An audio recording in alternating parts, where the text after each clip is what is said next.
Bom dia, good morning. I want to express my deep gratitude and appreciation to President Lula for his remarkable leadership and to the Brazilian Presidency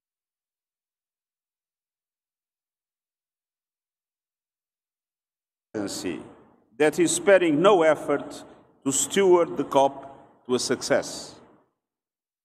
Over the past days, I have met with world leaders, ministers, negotiators, indigenous peoples, civil society, and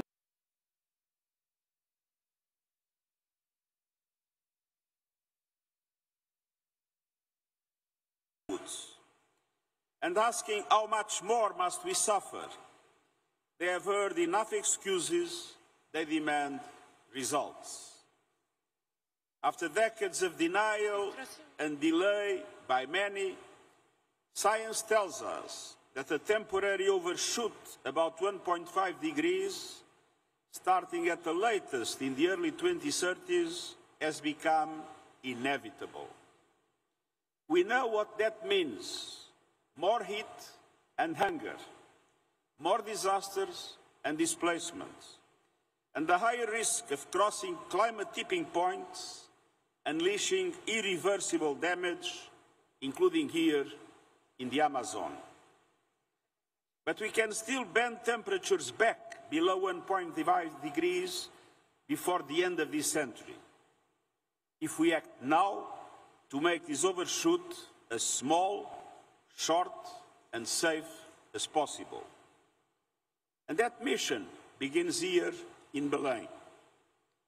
I strongly appeal to all delegations to show willingness and flexibility to deliver results that protect people and keep 1.5 degrees alive. A fair outcome, concrete on funding adaptation, credible on emission cuts, bankable on finance. And that demands compromise and common ground. It demands courage.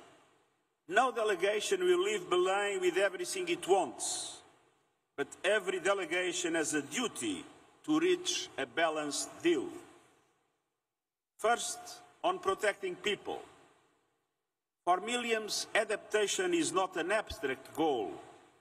It is the difference between rebuilding and being swept away, between replanting and starving, between staying on ancestral land or losing it forever. Adaptation needs are skyrocketing, and the overshoot will push them even higher.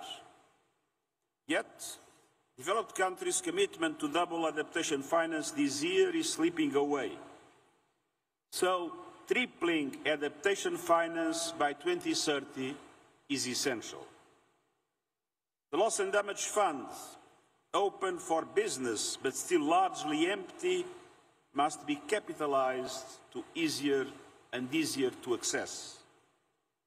I urge all funders, bilateral partners, climate funds, multilateral development banks to step up and prevent further tragedies. It's about survival, it's about justice, and for indigenous peoples, it is also about protecting cultures and homelands that sustain our planet's vital ecosystems. Second, emission cuts. 10 years after the Paris Agreement, we have moved, but nowhere near enough. The UNEP emissions gap report shows that today's nationally determined contributions, even if fully implemented, would put us on a path well above 2 degrees of global warming. And that is a death sentence for many. Those national plans must be a floor, not a ceiling. We must move much faster with a drastic cut on emissions. The renewables revolution makes it possible. Clean energy has never been cheaper and more abundant, powering growth and shielding households and economies from volatile fossil fuel markets. With the right support, it is essential that most countries peak emissions now, slash them in half this decade, hit net zero by 2050, and go net negative after. The principle of common but differentiated responsibilities applies, but every country, especially the big emitters, must do more. And the world must pursue a just, orderly and equitable transition away from fossil fuels, as agreed at COP28 in Dubai. It is a climate necessity and a test of economic stability, energy security and responsible governance. We must end market distortions that favour fossil fuels. We must address disinformation aimed at derailing the transition. But governments must support workers and communities still relying on coal, oil and gas with training, protection and new opportunities to go on with their lives in a positive way. I welcome calls for a just transition mechanism and the growing coalition asking for clarity on the transition away from fossil fuels. And I urge countries to ensure that the Belem outcome operationalizes a just transition that is aligned with the 1.5-degree world. Moving faster also means investing in infrastructure and meeting new electricity demand with clean power, including the surge driven by artificial intelligence. That is why I've been calling for a new global coalition on grid, storage and electrification, so clean energy reaches everyone, everywhere, and becomes a default choice. We must also cut methane emissions sharply this decade using proven, affordable measures. And finally, and extremely important, it is imperative to halt and reversing deforestation by 2030, so nature remains a shield, not a casualty. Third, on finance. None of this can happen without finding that it is predictable, accessible, and guaranteed. We need a credible path to realizing the Baku finance goal. We developed countries leading to mobilize at least $300 billion by 2035 each year, and a clear route to reaching $1.3 trillion per year by 2035. Simpler rules must allow vulnerable countries to get support quickly. Thinking beyond the COP, the cost of capital for developing economies must fall drastically through concessional finance, debt guarantees, and innovative instruments. We know that budgets are limited, but the financial system can unlock and multiply the available resources to achieve a much greater impact. Multilateral development banks must play a decisive role. They need to be bigger, better and bolder, allowing them to massively increase their lending capacity and to leverage private finance at speed and scale. What has been failing is the political will to take the necessary decisions. If the international financial architecture cannot meet this moment, reform becomes a necessity, not an option. Dear members of the media, before I leave for the G20 meeting in South Africa, allow me to say a few words directly to ministers and negotiators. Please engage in good faith to reach an ambitious compromise. 1.5 degrees must be your only red line. This is the hour for leadership. Be bold, follow the science, put people before profit, and please keep your eyes on the finish line. Thank you.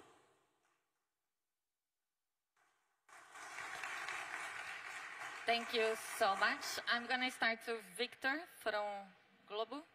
Thank you. Secretário-Geral, muito bom dia. Estamos ao vivo aqui na Globo News.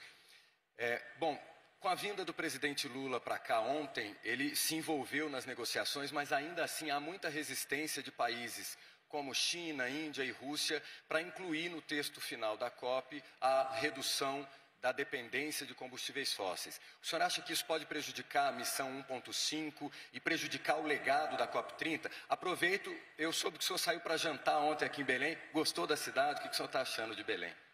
Gostei imenso da cidade de Belém.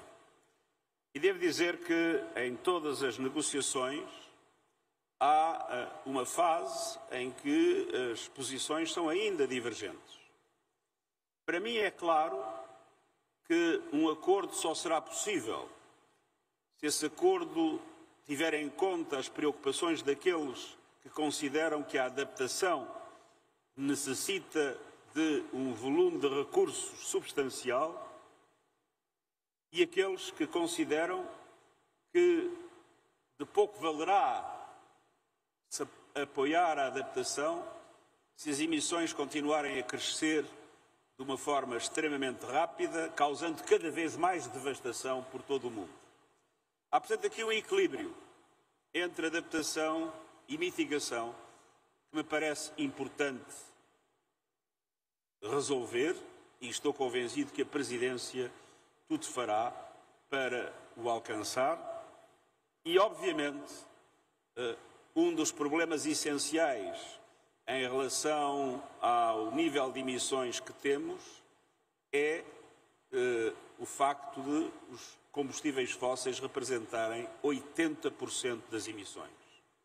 E, portanto, não há solução para os problemas se não houver simultaneamente uma transição justa dos combustíveis fósseis para as energias renováveis. Thank you. Thais from Climate Home News, please. Thank you. Following what you mentioned about finance and adaptation, and particularly on this COP30, what would you consider to be truly ambitious outcomes on the topic on public finance and adaptation? Thank you. I mentioned in my intervention that I consider possible and desirable to triple adaptation finance until 2030. And I strongly hope that it will be possible to find a compromise in which developed countries accept to engage in these objectives and at the same time that their concerns about mitigation are also met by the COP. Justin from BBC.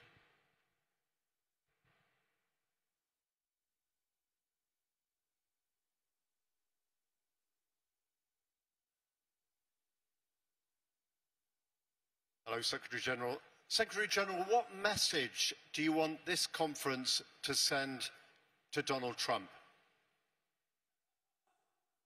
We are waiting for you. But do you also want to talk about whether he will engage in this process? Sorry? When will he begin to engage in this process? I didn't understand, sorry. Can you... I was asking, do you see a possibility of him engaging in this process in a positive way? Hope is the last thing that dies. Thank you so much. Kate from Reuters, please.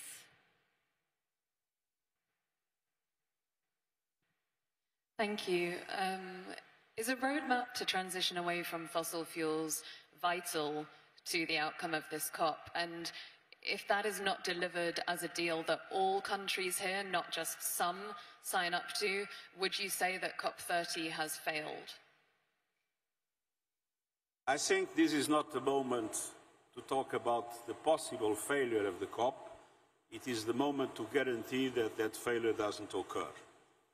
And so I am perfectly convinced that a compromise is possible, that to take into account, as I mentioned, the legitimate concerns of adaptation and the legitimate concerns of mitigation, which of course includes the necessity to take into account the question of fossil fuels, as it was done in the Dubai summit, COP.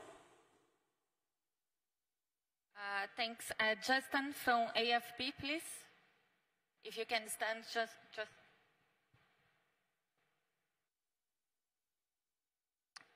Good morning. A significant number of countries, including large emitters, have not published their NDC yet, their climate plans.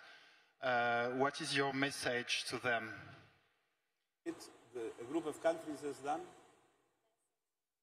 Huh?